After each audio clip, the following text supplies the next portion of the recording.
Hi guys, it's Miss Bree. I am back for story time. We're reading The Little Prince, but if you're running a little bit behind or if you haven't watched the videos yet, all of these are on Facebook and our YouTube. So check out our YouTube BGC So Ill for our YouTube channel, and then Boys and Girls Clubs of Southern Illinois on Facebook. I am really excited to be reading chapter 5 and 6 today of The Little Prince. I brought a couple things for you guys to see a couple more different books that I have. First of all, I don't know if you guys noticed him the last two videos, but this is the fox from the story. You guys will meet him soon. And from the movie. The movie, he's actually stitched like this, like a little doll. And my sister is a wonderful crochet artist, and she made me him recently for my birthday. Really early birthday present.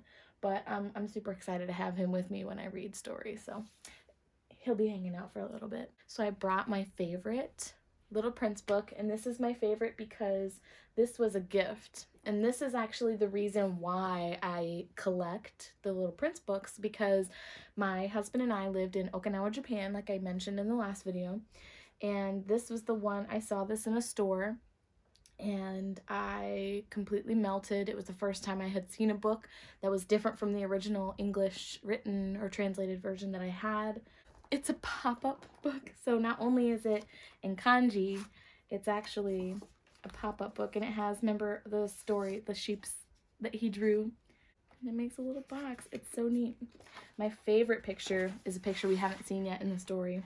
Isn't that so cool? My favorite picture, I'm going to show you, this is a sneak peek. This is my favorite illustration of the Little Prince, and I think we might be meeting it in the next chapter. This. And those are baobab trees, and we're going to learn about those in a second. But that one's really, really cool and very close to my heart. I love this one. This one is in Dutch. This is, Penguin Books actually owns The Little Prince, so this is just a Penguin's Books version, but you can kind of see how sometimes the illustrations don't get copied very well, because this isn't in color. This is black and white, so they made all the drawings in black and white for the Penguin book version. This one's super cool. This one's actually from India, and they made him so much different. And they have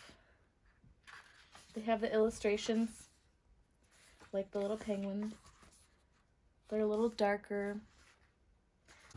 I am ready to get started. I don't know about you guys, but I'm really excited to keep reading. I'm just gonna get him settled up here. There he goes. All right, let's get started. Chapter 5. Every day I'd learn something about the Little Prince's planet, about his departure, about his journey. It would come quite gradually in the course of his remarks. This is how I learned on the third day about the drama of the baobabs. This time, too, I had the sheep to thank, for suddenly the Little Prince asked me a question as if overcome by a grave doubt. Isn't it true that sheep eat bushes? Yes, that's right. Ah, I'm glad. I didn't understand why it was so important that the sheep should eat bushes, but the Little Prince added, and therefore they eat baobabs too?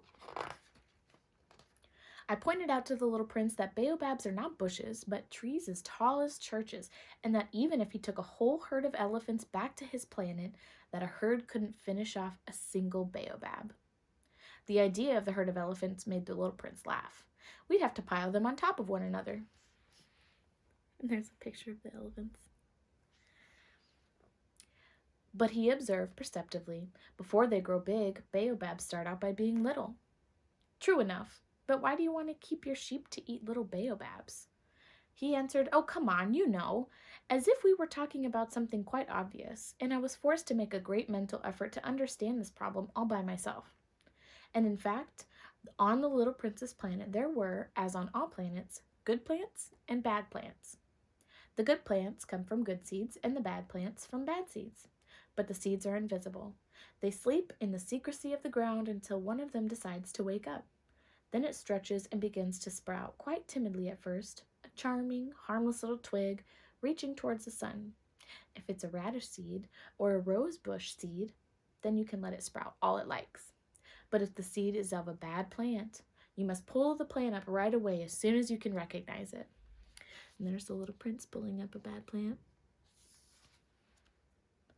As it happens, there were terrible seeds on the little prince's planet.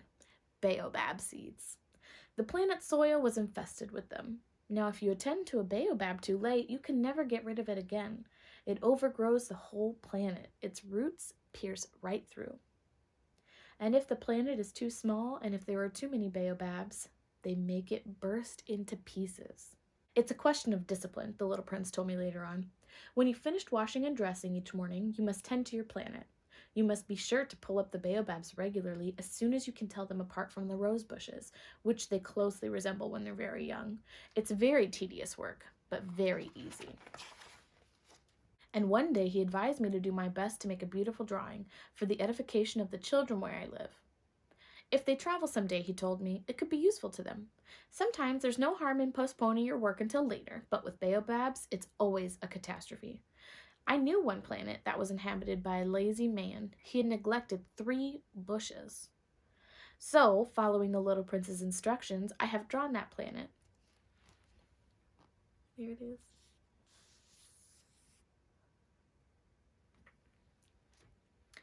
I don't much like assuming the tone of a moralist, but the danger of baobabs is so little recognized, and the risks run by anyone who might get lost on an asteroid are so considerable that for once I am making an exception to my habitual reserve.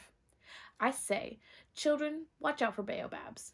It's to warn my friends of a danger of which they, like myself, have long been unaware that I worked so hard on this drawing. The lesson that I'm teaching is worth the trouble. You may be asking, why are there no other drawings in this book as big as the drawing of the baobabs? There's a simple answer. I tried, but I couldn't manage it. When I drew the baobabs, I was inspired by a sense of urgency.